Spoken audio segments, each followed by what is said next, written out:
Hi friends, இந்த week நம்ம பார்க்குறது சிக்கன் சிந்தாமணி வறுவல் தான். இஞ்சி பூண்டு இல்லாமல் ஒரு சிக்கன் வறுவலாக நீங்கள் கேட்கலாம். ஆமாம், அந்தளவுக்கு இது பட்டையை கலப்பும். வெறும் வரமிளகாவும் சின்ன வெங்காயம் மட்டும்தான் இதோட ஸ்பெஷலு. விதை இல்லாத வரமிளகா ஒரு 6 மிளகா நான் எடுத்திருக்கேன். ஒரு 100 கிராம் வெங்காயம், சின்ன வெங்காயம், இந்த 2 மட்டும்தான் அதுக்கு செம்ம டேஸ்ட்டை கொடுக்கும். ஒரு 300 கிராம் நான் சிக்கன் எடுத்திருக்கேன். நாட்டுக்கோழி சிக்கன் எடுத்திருக்கேன். இதுக்கு அடிஷ்னலாக நம்ம சேர்க்கக்கூடியது மஞ்சத்தூள், உப்பு மட்டும்தான்.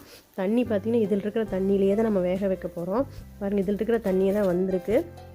செம்ம டேஸ்ட்டாக இருக்கும். ஒரு 10 மினிட்ஸ் சிம்மில் வச்சுருக்கலாம். பாருங்கள், தண்ணியெல்லாம் ட்ரை ஆகிருக்கு. இப்போ நம்ம 1/4 டம்ளருக்கு குறைவாக கொஞ்சம் தண்ணி ஆட் பண்ணிக்கலாம். ஒரு 10 மினிட்ஸ் அதே மாதிரி சிம்மில் வச்சுருங்க. பாருங்கள், சிக்கன் பக்காவாக வெந்திருக்கு. இதுக்கு இந்த ரெசிபி இவ்வளோ தான் முடிஞ்சிருச்சு. கருவேப்பிலை கொத்தமல்லி தூவி நம்ம சாப்பிட ஆரம்பித்தாலும் ஆனால் டேஸ்ட்டு அல்டிமேட் லெவலில் இருக்கும். சாதத்தில் பிறந்து சாப்பிட்டீங்க. இனிமேல் வாரம் இதை மட்டுமே தான் செய்வீங்க. கண்டிப்பாக ட்ரை பண்ணி பார்த்துட்டு எப்படி இருந்துன்னு கமெண்ட்டில் சொல்லுங்கள். சூப்பரான ரெசிபி தயார்.